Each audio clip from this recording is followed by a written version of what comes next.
Hello Team FD and welcome back to Winners and Losers, the show where we normally visit the highs and lows from the football weekend just gone, but it's silly season, isn't it? So transfers have hijacked this show, although the talking point, which we're going to begin with, as we normally do, is a bit of both. And who else better to summarise what happened in the FA Cup than Zach Gelab? And I do want to say, at home, we did not coordinate on the orange. Zach, how are you, sir? How was your weekend?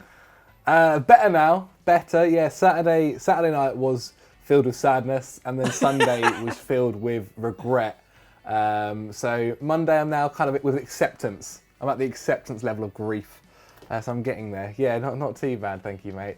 But yeah, you're right. Arsenal won their 14th FA Cup to secure them European football next season. It also means Spurs now have to play 3 qualifying matches to get a place in the Europa League group stages.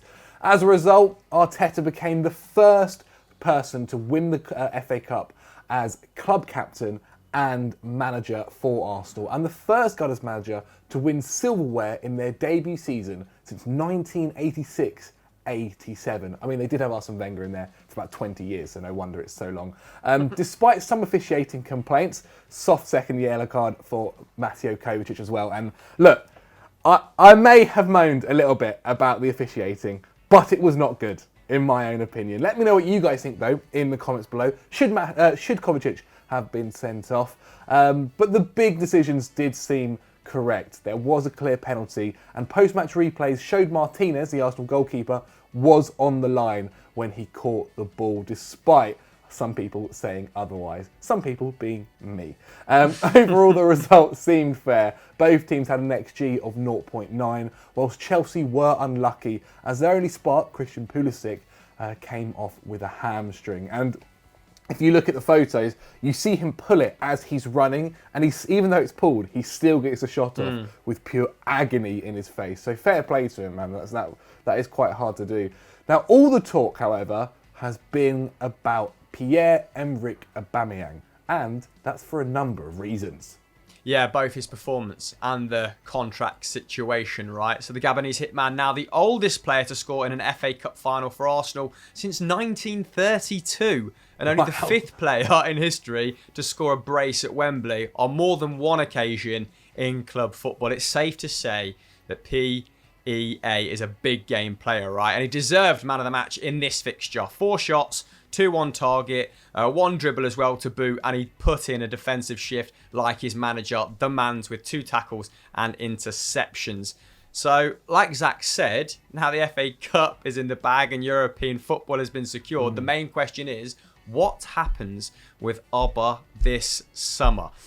He scored more goals than any other Premier League player since his arrival, but was coy, wasn't he, about his contract post-match. His performances have been assured, but his situation certainly not. He said he's not really thinking about it, and was pretty short, wasn't he, with the guys at BBC.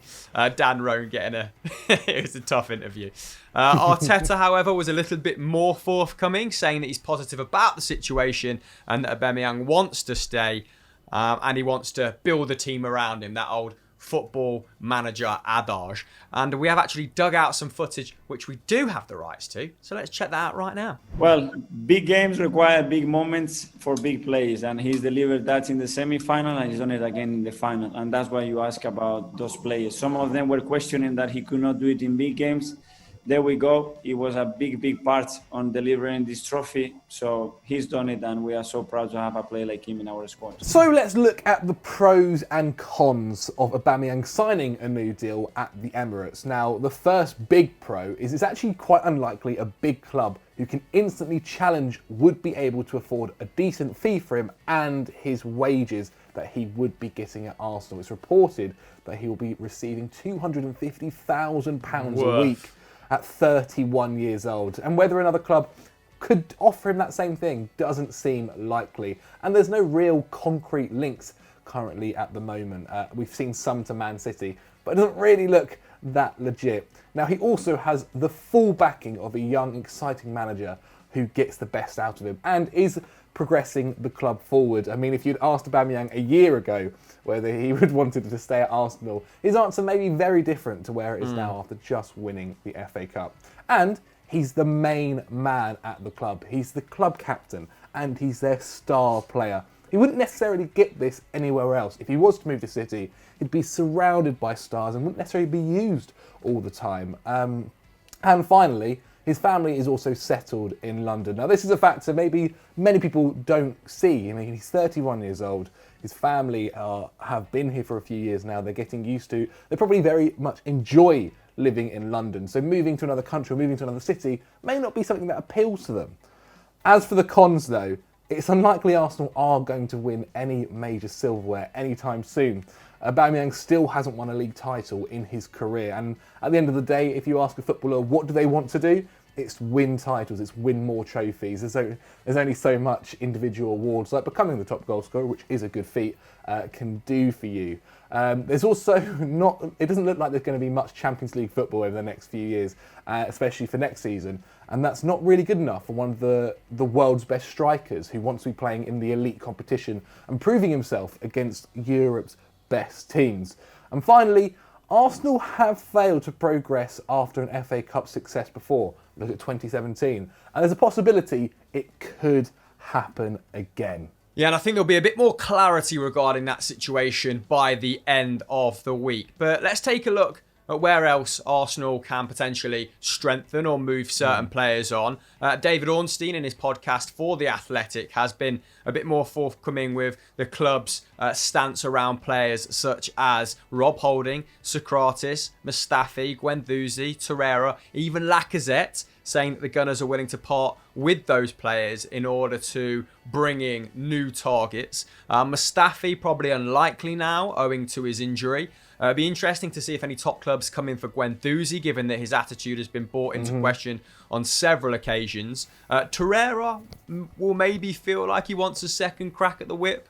And Lacazette would be, of course, very surprising if he moves on for a sizable fee, given he's rapidly approaching 30 and does have a good relationship with Aubameyang, which may play a part in Aubameyang signing a new contract. We'll see. He knows he's got a forward there in that front three who works really hard for him, who does a lot of the legwork and who is responsible for getting him a lot of goals and creating a lot of chances. Now, Ornstein has also said that the club, despite bringing in Saliba, want to sign another centre-half and a winger, with other sources stating that the club are very keen to extend Dani Ceballos' loan, although it remains to be seen whether Real Madrid would accept sending him out on loan for another year. Maybe they'll do it with an obligation to buy, who knows. And LE10 Sport, who I've been assured aren't particularly trustworthy, have now reported that Arsenal were the fourth club alongside Everton, Napoli and Manchester United to register a concrete interest in Lille centre-half Gabriel, who I actually spoke about on Sunday Vibes. So if you want to know more about his game in slightly more granular detail, because we're not going to do that here, go and watch Sunday Vibes. And the Telegraph, a bit more trustworthy, have also said that Arsenal are very interested, heavily linked with Sevilla's Diego Carlos as a centre-half solution. So it looks like they're going to bring in at least one, but it will be a matter of price and availability, like it normally is. But Arsenal's purse strings, a little bit tighter, which makes this situation a little bit more interesting. The Thomas Partey rumours, won't focus on them for too long because they've been circulating for quite some time, and it seems like they can't really put together the 50 million euros that Atletico Madrid want for him. And we know that when Atletico Madrid state a price, or when they've included a buyout clause in a contract, that's what they're going to go for. Griezmann, Luca Hernandez, Rodri, all testament to that.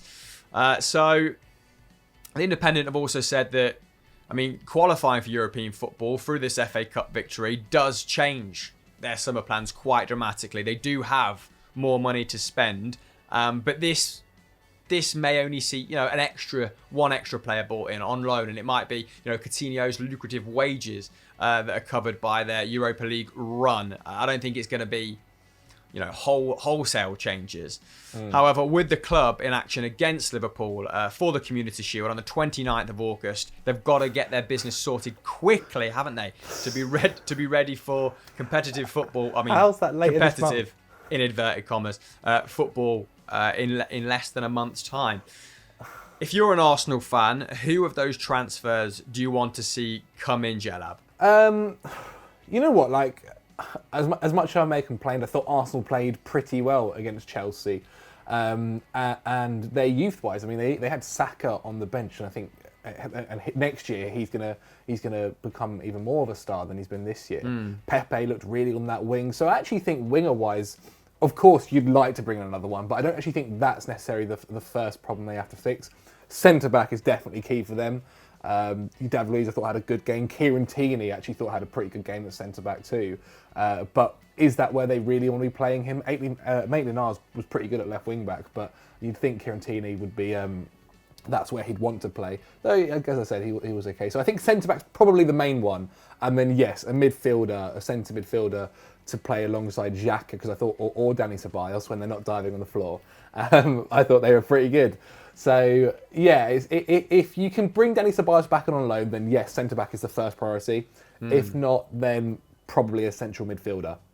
Yeah, I mean, if they get Coutinho and Danny Ceballos back on loan, you can't deny that is incredible business, and also sort of terrible business on Barcelona and Real Madrid's behalf, and shows how gluttonous they've been in windows gone by, just stockpiling elite attackers, or midfielders even. So yeah, those loan deals would make a lot of sense. They'd be great for the club, but it doesn't feel like they can bring all of those stars in, particularly with the punchy wage demands. So Arsenal fans, if you get 2 players to bring in before the 29th of August, who are they? Let us know in the comments below. Let's move on to our first winners.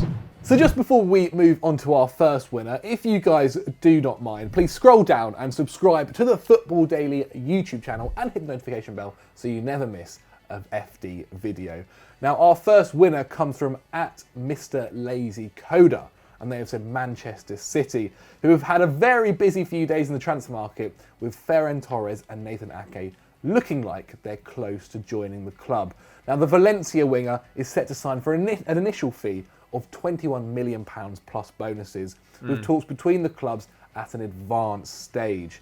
Now, that's a bargain price for a 20-year-old who has just 1 year left on his contract with Valencia. And he's shone at the Mestalla this season with 14 goal contributions in all competitions, which has only been bettered by Dani Parejo in the squad. Now, I watched him play in the Champions League this season as well. He was in Chelsea's group stage, and I thought he was fantastic. He was one of the better players on that in that squad. Now, the Spaniard has also created 9 big chances this season, the 13th highest across a Liga, whilst also completing 54 take-ons, the 20th most. So not necessarily shining in those categories, but for a youngster, for a 20-year-old, those are some pretty decent numbers. Now, from only 8 La Liga starts in 2018-19, Torres' position in the Valencia side has been undisputed this season, and he looks to be a perfect replacement for Leroy Sané. With 0.4 expected goals and assists per 90 minutes, Torres is yet to blossom into the true top-level forward he is looking like he will be. But he's not too far off the 0.5 put up by Marcus Rashford at the same age, or the 0.44 of Raheem Sterling when he was 20 years old too. So he's looking like there is a massive potential in him, and he's also already as dangerous at beating his man, completing 1.7 dribbles a game, the same as Sterling this campaign too. So that's Ferran Torres, but what about Nathan Ake? Yeah, worth noting on Ferran Torres as well that Juventus have been heavily linked with him, Barcelona have been heavily linked with him, Manchester United were supposedly scouting him at one point, so another big coup for City. And moving on to one player who's maybe not as highly sought after, but who's certainly interested some of the top dogs, it's Nathan Ake. And the Citizens have had a £41 million bid accepted, which will be a club record sale for the Cherries, which will soften the blow of relegation to an extent. And personal terms and the length of Ake's contract yet to have been finalised, but are not expected to hinder the completion of the deal, which could be and should be concluded in the next couple of days. Now, Chelsea did have a buyback clause, which does make this scenario a little more interesting. Yeah. Wherein they can match City's offer and then at least discuss personal terms with Ake, right? But it's understood that Frank Lampard has decided not to re-sign him or even to compete for his signature. I think that's the right decision. Yeah, so I was about to ask you, Zach, as a Chelsea fan, very quickly. Do you think that's correct? The thing is, I think he's a good player. I just think at 25 years old, we've kind of already got that kind of player in our squad. We've got Kurt Zouma. We've got Tamori coming through. We've got Christensen, these young centre-backs. And what Chelsea need in a centre-back right now isn't actually youth. It's someone with a bit of experience and who will come into that defence and kind of grab them and shape them a little bit. What we need is the Van Dijk effect, but that's easier said than done. So I understand it. And 40 mil for him isn't probably what Chelsea... They'd rather spend that money and a little bit more on someone a bit more experienced. Yeah, I get it. So you after someone slightly more talismanic, someone to lead that back line. Although, Ake does have a lot of experience, but like you said, those players with a similar profile at Chelsea. So despite only being 25, he does have 9 years experience in England. And of current Premier League defenders who are aged 25 or under, only Hector Bellerin and Luke Shaw have racked up more top flight appearances. So he's been a mainstay in that Cherry side, hasn't he, for their duration, their Premier League life. He's also strong in possession, so kind of fits City's ethos in that sense. He's retained a very high pass accuracy throughout his Bournemouth career. I think it was 88% in the Premier League this term, which was the highest in the squad. And given, the way they defended on occasion, should probably be applauded. That is no mean feat. It's the 16th highest for any defender in the league, just to give you a bit more context. And he's also very adept at defending his own box, isn't he? Which is good quality that Guardiola will sort of cherish. According to Opta, he's made 6 crucial interventions, which basically means he's stopped 6 nailed-on goals. Very cool, calm and collected in those situations. Takes up good positions on his own goal line, doesn't he? When his defence are under siege, which Pep hasn't necessarily had, I suppose, at his disposal. Otamendi can be a little bit erratic in that sense, as can John Stones. He's had to deploy central midfielders there who maybe don't naturally take up those positions. So it could be said that he gives them a bit more tactical versatility and a bit more assuredness there, which City will be looking for, won't they, having conceded almost 1 goal a game this term, which was the same ratio as Pep Guardiola's inaugural season. But it remains to be seen whether he can make that step up. Prodigies or players with very good pedigree have gone to City. Look at John Stones' situation and not necessarily prospered there. So he will have to step it up big time. Do you back him to do it? Can he partner Laporte? Let us know in the comments below. On to our loser now, and this comes from @Harrison2003H, and they have said Troy Deeney to Tottenham Hotspur. Oh my God. If you were a Spurs fan and you saw this rumour, I do feel for you, mate.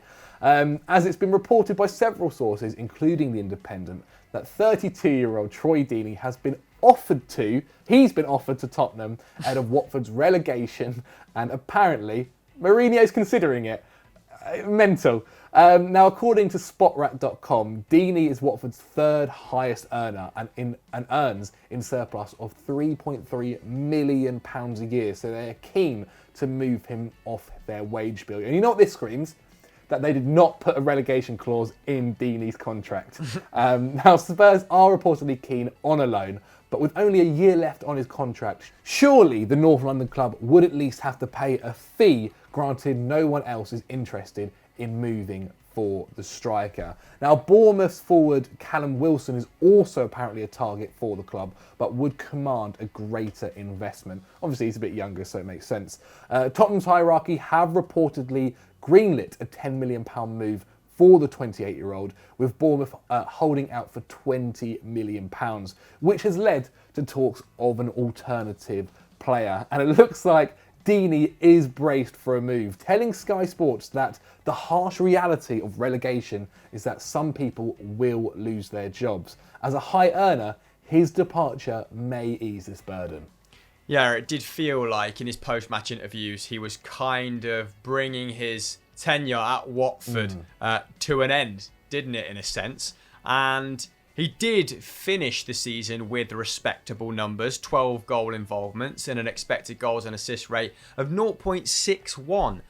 So understand actually thinking he was, unfortunate not to get more. However, 50% of that goal haul was from the penalty spot, only 5 of them arriving in open play. And under the hood, his numbers a little less forgiving. 1.8 shots per 90 at the Hornets. That doesn't even put him in the top 5 at Spurs, which isn't an unfair means of comparison, by the way, given that Tottenham and Watford finished 11th and 12th respectively for total shots per 90. And his 1.3 shots inside the penalty area doesn't even qualify for the top 30 strikers in the Premier League. So it's not even like you're getting a penalty box poacher for his lack of mobility. Now, worryingly for Spurs fans, he is a very good target man, winning an impressive 8 headers per 90, which is more than double Eric Dyer's total, who is Tottenham's most prolific headerer of the ball. Can you imagine it? 1-0 down to Sean Dyche's Burnley next season. They bring on Deeney. Eric Dyer's pumping a long diagonal to Troy Deeney so Son can work off him.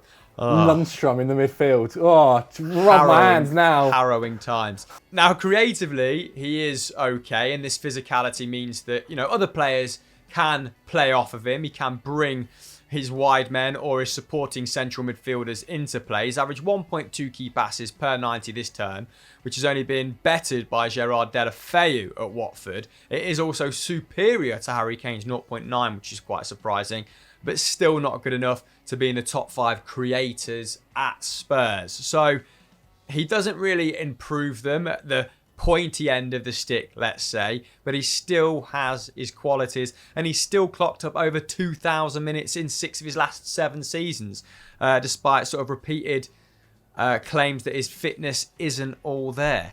And we may see a fair share of loan deals between Premier League clubs in this window, particularly as it's supposed to be a slightly more risk-averse window given the current economic climate. And we've already seen Villa moving for Divock Origi from Liverpool. Watford, meanwhile, have signed, or are close to signing, West Ham fullback Jeremy Ngakia. He's been sought after by a few clubs, including Celtic, so they look like they're preparing for life in the Championship by hoovering up some solid young talent, whilst being amenable to letting their high-earning stars go, which is probably a good tact. But let's see how they deal with Championship football, the rigours of Championship football next season in the absence of their captain. Okay, so do you guys think that's going to be a good move if it materialises? We don't, and that's why it's in our losers section. Make sure you keep sending your transfer winners and losers in every weekend. Of course, there is going to be an absence of games, but we want to know which rumours you rate and don't, and which ones you want us to break down and take a closer look at. We'll be doing this with European rumours on Euro Football Daily as well, in the form of transfer review. That's right, we're weeding out some of the old creative guys. Zach, what else should people be watching after this show? Why not check out Sunday Vibes? That went live yesterday, or the most recent top 10 on Saturday, or check out our review of our predictions for the 2019-20 season that went out on We Need to Talk on Friday. Safe to say we were a little far off. Yeah, I think I barely featured because I didn't get anything right. Take it as a compliment. So yeah, go and watch that. It was a good We Need to Talk on Friday. That's it from me. Take care, guys. Bye.